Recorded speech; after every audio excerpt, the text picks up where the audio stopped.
umkhonto usiyosala uzenzela benine moyeni mgwagwa wethu sho njalo ke thina msholozi umkhonto sekufanele uzenzele ufuna impi manje angazi ngizothethelana nazo ezinye induna nampo makhanya nanonjoma cha Msholozi lesizwe sonkana awedwa kuloluda ngoba silapha Msholozi ngokuhlonipha imithetho kahulumeni ye-COVID akulona ibutho kodwa sicela abadidiyeli nje bonke besifundazwe yibo bonke abantu sizobabaza nathi nawe umhlobo thina njengamadoda njakwaZulu ayizakhamuzi ayiqoqo ne-South Africa silindele ukuthi sithi ake sizobona umsholozi umsebenzi asenzayo akekho umuntu ongakazi igalelo neqhaza lakhe kodwa kuyasihlukumeza lokho kusihlukumeza nje hayi kancane ngokuba kwethu la njengabadidiyeli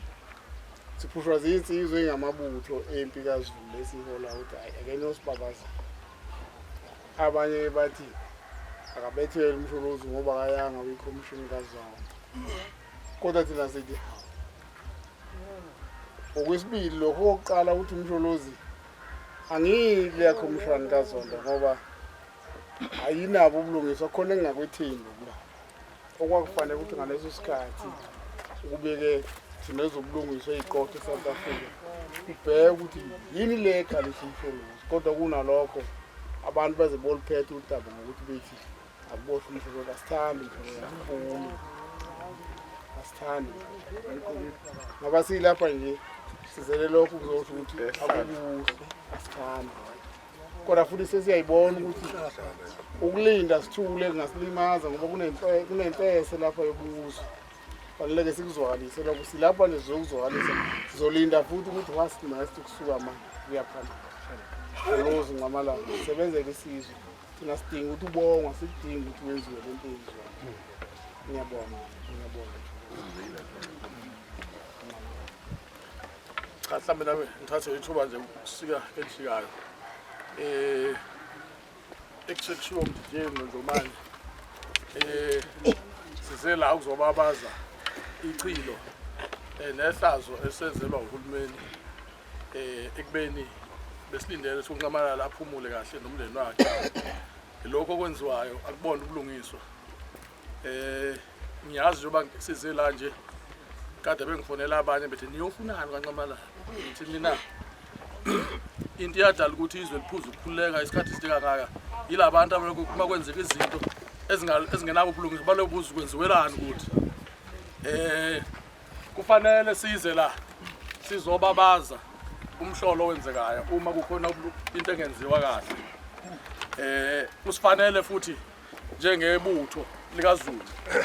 ngoba kuhlasela unqamalala nje okulandelayo kuzoba basalwa ngezinkantolo kuthiwa zilungile nezabo phuma dibi inkantolo kwathiwa ilungile ngaleso sikhathi kwathatha isikhathi esideke ukuthi kuliwe nalo ngcinezelo manje asithi akuzokwenzeka manje ngalesikhathi sikhona